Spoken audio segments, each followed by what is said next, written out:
Alright guys, let's talk about headlock from the rear. The first one we're working on is called bar arm. So basically, he's cutting off my trachea, pulling straight back. If I can, to help me breathe, I immediately want to turn my chin in the direction of his hands. That's going to give me some breathing room if I'm able to do that in time. My hand that's closest to the side is going to go first. That's going to give me more range of motion. And the key and the principle is 90 degrees, plucking against the hands. This hand's going to start. The other hand is going to catch up.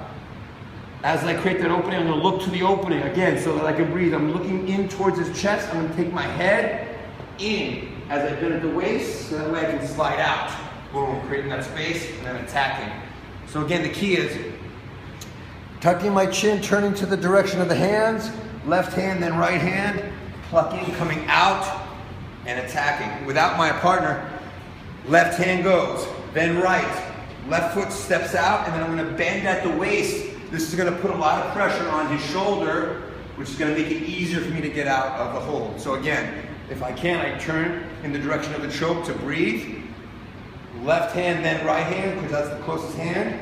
Stepping out, bending at the waist, pulling my head through, and then attacking.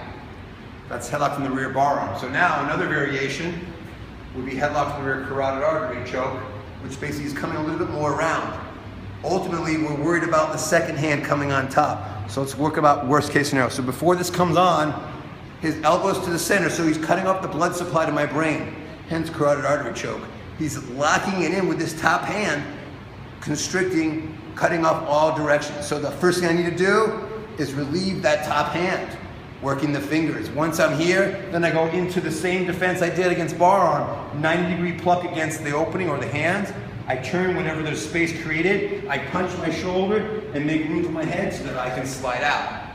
Get all the same principles that we did in the first one.